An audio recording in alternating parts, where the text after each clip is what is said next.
The North American F-82 Twin Mustang was the last piston-engined fighter ordered into production by the United States Army Air Forces. Its development began in October 1943, when long Pacific missions revealed the physical limits of single-seat pilots. Missions lasting up to 8 hours left pilots exhausted, leading engineers at North American Aviation to propose a twin-fuselage aircraft with 2 cockpits so pilots could alternate control during long flights. The design joined 2 fuselages based on the P-51 Mustang, connected by a central wing section that carried 650 caliber machine guns. Each fuselage was lengthened by about 57 inches to accommodate added equipment and fuel.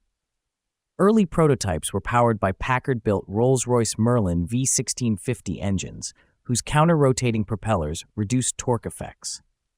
The XP-82 prototype first flew in April 1945, demonstrating high speed, maneuverability, and strong firepower inherited from the P-51 lineage.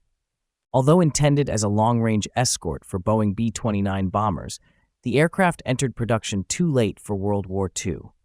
The first production model, the P-82B, could carry bombs, rockets, or additional gun pods. Later models were powered by Allison V1710 engines, partly due to rising licensing costs for British Merlin engines and the United States' desire to support domestic engine production. In February 1947, a P-82B named Betty Jo set a major aviation record by flying non-stop from Hawaii to New York, covering over 5,000 miles in approximately 14.5 hours. This demonstrated the aircraft's exceptional range and reliability.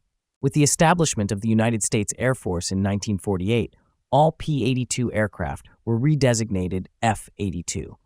Variants such as the F-82F and F-82G were equipped with radar pods under the wing center section, allowing them to serve as all-weather night interceptors.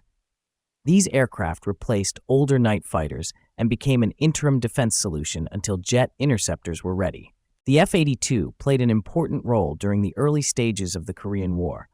On June 27, 1950, F-82 pilots achieved the first United States aerial victories of the conflict. The aircraft also flew escort missions, reconnaissance flights, and ground attack operations. In Alaska, cold weather versions designated F-82H patrolled vast territories and conducted reconnaissance near Soviet air routes. Despite its capabilities, the F-82 had a short service life.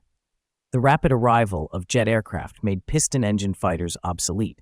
By late 1953, the last operational twin Mustangs were retired. Some surviving aircraft were preserved in museums or used for research, marking the end of one of the most distinctive twin-fuselage fighters in aviation history.